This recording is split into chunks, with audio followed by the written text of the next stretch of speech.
আমন্ত্রণ জানাচ্ছি আপডেট সংবাদে। শুরুতেই জানিয়ে দিব গুরুত্বপূর্ণ শিরোনাম, এরপরেই থাকবে বিস্তারিত।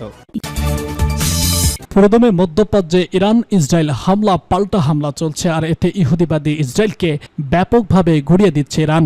ইরানের শক্তিমত্তা দেখে এতে ভয় এবং আতঙ্ক হয়ে পড়েছে ইসরায়েল। এই মুহূর্তে আমাদের হাতে এসে পৌঁছেছে গুরুত্বপূর্ণ তাজা আপডেট সংবাদ। প্রথমেই জানাবো ইসরায়েলের নন-ড্রপ সাইরেন একের পর এক বিস্ফোরণ। এদিকে ইরানের হামলায় অন্ধকারে ডুবে গেল দক্ষিণ ইসরায়েল। আরও থাকছে ইরানে মার্কিন হামলা নিয়ে এই প্রথম উত্তর কোরিয়ার ভয়ঙ্কর হুঁশিয়ারি। আরও জানাবো 125 যুদ্ধবিমান দিয়ে ইরানে মার্কিন হামলা।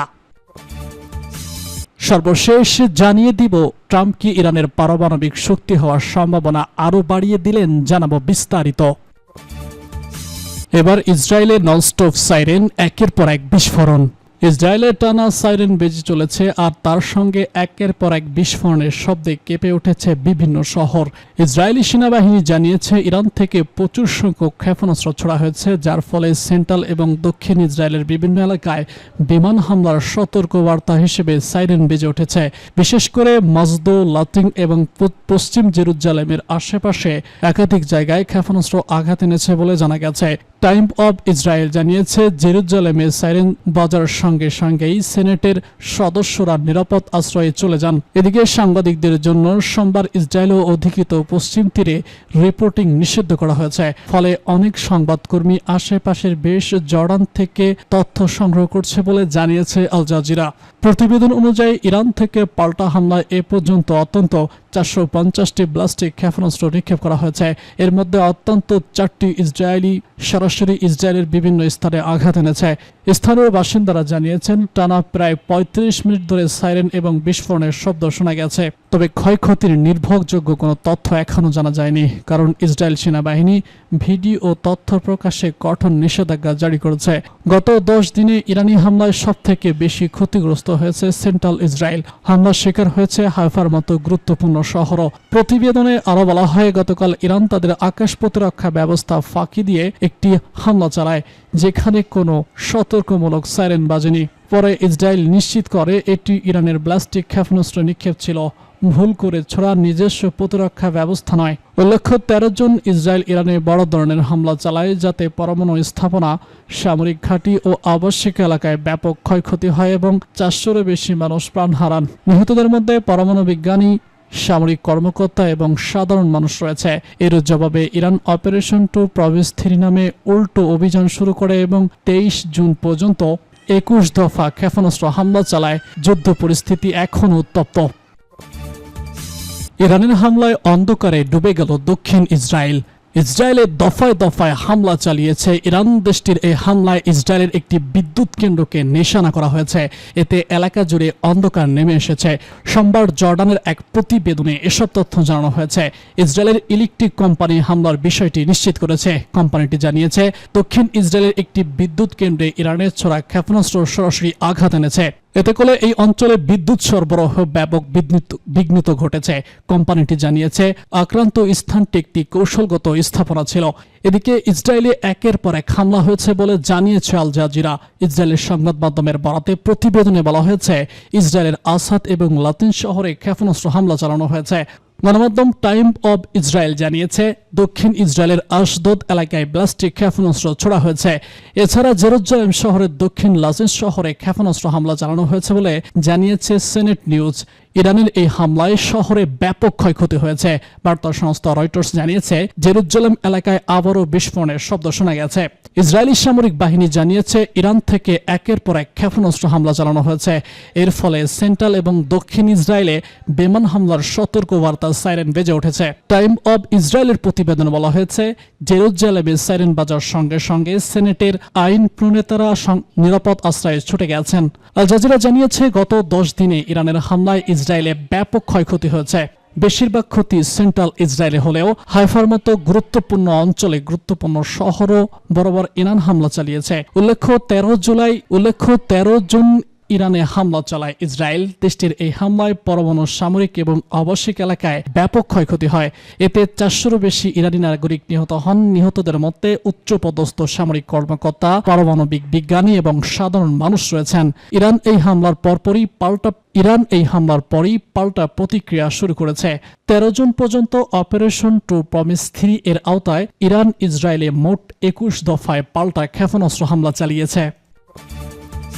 ইরানে মার্কিন হামলা নিয়ে উত্তর কোরিয়ার প্রতিক্রিয়া। ইরানে মার্কিন হামলা নিয়ে প্রতিক্রিয়া জানিয়েছে উত্তর কোরিয়া। দেশটির এই হামলায় কঠোর নিন্দা জানিয়েছে। এছাড়া এই হামলাকে আন্তর্জাতিক আইনের স্পষ্ট লঙ্ঘন হিসেবে অভিহিত করেছে দেশটি। সোমবার জর্ডানের গণমাধ্যম রিয়া নিউজের এক প্রতিবেদনে এসব তথ্য জানানো হয়েছে। প্রতিবেদনে বলা হয়েছে, উত্তর কোরিয়ার সাম্প্রতিক ইরানে মার্কিন যুক্তরাষ্ট্রের সামরিক হামলার তীব্র নিন্দা জানিয়েছে। দেশটি এই হামলাকে আন্তর্জাতিক আইনের চরম লঙ্ঘন হিসেবে অভিহিত করেছে এবং মধ্যপ্রাচ্যে অস্থিরতার জন্য ইসরায়েলকে দায়ী করেছে। সোমবার উত্তর কোরিয়ার রাষ্ট্রীয় গণমাধ্যম প্রচারিত এক বিবৃতিতে পররাষ্ট্র মন্ত্রণালয়ের মুখপাত্র বলেন,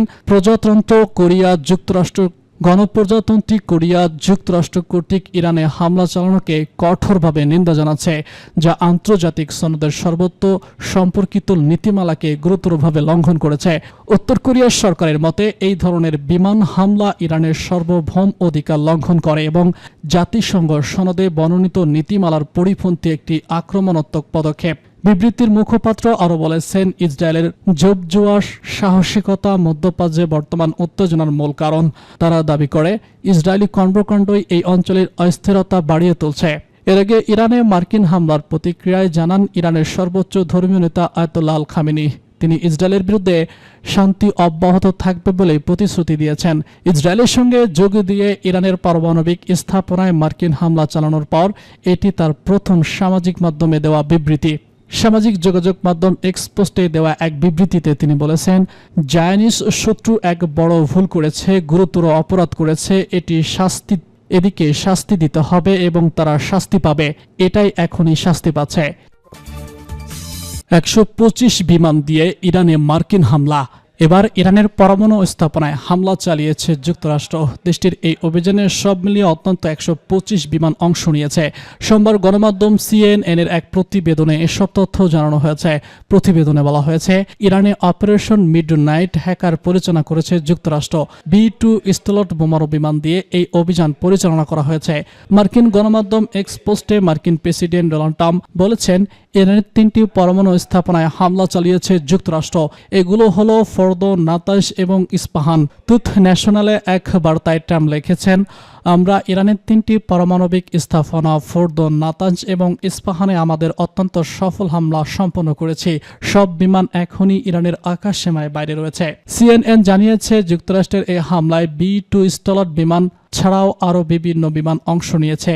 এরই মধ্যে ট্যাঙ্কার, যুদ্ধ বিমান সহ বিভিন্ন বিমান রয়েছে। সব মিলিয়ে অভিযানে মার্কিন বাহিনীর 125টির বেশি বিমান অংশ নিয়েছে। প্রতিবেদনে বলা হয়েছে, অভিযানে 7টি B-2 বোমারু বিমান অংশ নিয়েছে। এসব বিমানের প্রতিটি করে বাংকার বিধ্বংসী বোমা বহনে সক্ষম, যার প্রতিটি বোমার ওজন 30,000 পাউন্ড। এছাড়া অভিযানে জ্বালানি ভরার ট্যাঙ্কার, নজরদারি উড়োজাহাজ ও বিমান অন্তর্ভুক্ত ছিল। এদিকে ইরানে মার্কিন হামলার প্রতিক্রিয়ায় জানিয়েছে ইরানের সর্বোচ্চ ধর্মীয় নেতা আয়াতুল্লাহ আল খামেনি। তিনি ইসরায়েলের বিরুদ্ধে শাস্তি ব্যবহার করবে বলে প্রতিশ্রুতি দিয়েছেন। ইসরায়েলের সঙ্গে যোগ দিয়ে ইরানের পারমাণবিক স্থাপনায় মার্কিন হামলা চালানোর পর এটি তার প্রাথমিক সামাজিক যোগাযোগ মাধ্যম দেওয়া বিবৃতি। সামাজিক যোগাযোগ মাধ্যম এক্সে পোস্ট করা এক বিবৃতিতে তিনি বলেছেন, জায়নিস শত্রুর একটি বড় ধরনের ভুল করেছে, গুরুতর অপরাধ করেছে। এটিকে শাস্তি দিতে হবে এবং তারা শাস্তি পাচ্ছে। এটি এখন শাস্তি পাচ্ছে। ট্রাম্প কি ইরানের পারমাণবিক শক্তি হওয়ার সম্ভাবনা আরও বাড়িয়ে দিলেন? জানাবো বিস্তারিত। দশকের পর দশক ধরে মার্কিন যুক্তরাষ্ট্র এবং ইরান সতর্কতার সঙ্গে এমন একটি সীমারেখা অতিক্রম করাকে এড়িয়ে চলেছে, যা সরাসরি সামরিক সংঘাতের দিকে এগিয়ে নিতে পারে। আমেরিকার সম্ভবত মধ্যপ্রাচ্যের সবথেকে বিপজ্জনক যুদ্ধে জড়িয়ে যাবে এই আশঙ্কায় একের পর এক আমেরিকান প্রেসিডেন্ট এই ইসলামিক প্রজাতন্ত্রের বিরুদ্ধে তাদের সামরিক শক্তি মোতায়েন করা থেকে বিরত ছিলেন। এখন মার্কিন সর্বাধিক ডোনাল্ড ট্রাম্প, তিনি একজন শান্তিবাদী প্রেসিডেন্ট হওয়ার প্রতিশ্রুতি দিয়েছিলেন। তিনি তেহরানের পারমাণবিক স্থাপনার বিরুদ্ধে সরাসরি সামরিক হামলা চালিয়ে সেই সীমারেখা অতিক্রম করেছেন। এটা একজন প্রেসিডেন্টের দ্বিতীয় মেয়াদে নেওয়া এখনো পর্যন্ত সবথেকে গুরুত্বপূর্ণ পদক্ষেপ। তিনি কিনা সমস্ত পুরো নিয়ম নীতি ভঙ্গ করার জন্য গর্ব করে থাকেন। এটি একটি ভূগর্ভস্থ যা বিশ্বযুদ্ধের রাজনীতিতে, অর্থনৈতিক এবং সাংস্কৃতিক ভরকেন্দ্রে আতঙ্কের সৃষ্টি করেছে। ইরানের পররাষ্ট্র পদক্ষেপ আরও তাৎপর্যপূর্ণ হতে পারে। দেশটির ৮৬ বছর বয়সী নেতা আয়াতুল্লাহ আল খামিনি তিনি এখন একটি বাংকারে আশ্রয় নিয়েছে বলে জানা যাচ্ছে। তিনি তার সবথেকে শক্তিশালী শত্রুর বিরুদ্ধে একটি দীর্ঘ খেলায় সতর্কতার সঙ্গে খায় ৪ দশক পার করছেন। এটা তিনি কি করছেন? তার সবথেকে শক্তিশালী সম্পদ ইসলামী প্রজাতন্ত্রকে রক্ষা করার জন্য। তিনি কি খুব কম কিছু করছেন? তাহলে সম্মান, আর যদি বেশি কিছু করে ফেলেন তাহলে কিছু হারাতে পারেন। চ্যাথাম হাউসের মধ্যপর্যায় এবং উত্তর আফ্রিকা প্রোগ্রামের পরিচালক মালাম বেন বলেছেন, খামেনির পরবর্তী পদক্ষেপগুলো হবে সবথেকে গুরুত্বপূর্ণ। এটা শুধু তার নিজের দিকে থাকার জন্যই নয়, বরং ইতিহাসে তার নাম কিভাবে লেখা হবে সেটার জন্য গুরুত্বপূর্ণ। ইরান ইরাক যুদ্ধের ভয়াবহতা শেষে ইরানের প্রথম বিপ্লবী নেতার অনিচ্ছা সত্ত্বেও যুদ্ধবিরতি মেনে নেওয়ার তিক্ত সিদ্ধান্তের কথা উল্লেখ করে তিনি বলেন, তার হাতে ধরা বিষপত্রী যেন সেই বিষয়ের চেয়েও তীব্র যা ১৯৮৮ সালে খামেনি স্বচ্ছ পান করেছিলেন।